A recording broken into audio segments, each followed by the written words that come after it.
মৃত্যুর 4 মাস পর কবর থেকে ওঠানো হলো এক গৃহবধূর মৃতদেহ।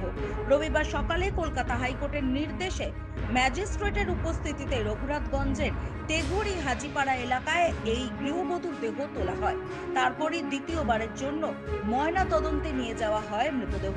কবর থেকে দেহ ওঠানোর ঘটনায় এলাকায় ব্যাপক চাঞ্চল্যের সৃষ্টি হয়েছে। কবরস্থানের কাছে প্রচুর মানুষের ভিড় লক্ষ্য করা যায়। পুলিশের উপস্থিতিতে কড়া নজরদারির মাধ্যমে দেহ কবর থেকে তোলা হয় বলে জানা গিয়েছে। উল্লেখ করা যেতে পারে, গত 29শে এপ্রিল 2025 রঘুনাথগঞ্জের তেঘড়ি এলাকায় ফাতেমা খাতুন নামে এক গৃহবধূর ঝুলন্ত মৃতদেহ উদ্ধার করা হয়। তাকে আত্মহত্যা বলে চালিয়ে দেওয়ার চেষ্টা হলেও সে সময় মহিলার মৃত্যুর ঘটনায় তার স্বামী এজাজ আহমেদের বিরুদ্ধে খুনের অভিযোগ করেন মৃতার পরিবারের লোকজন।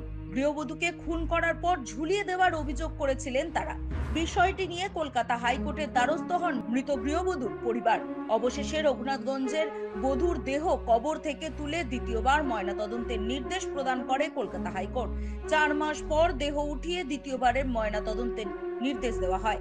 আজ রবিবার সকাল সকাল দেহ ওঠানোর ব্যবস্থা করা হয় প্রশাসনের পক্ষ থেকে।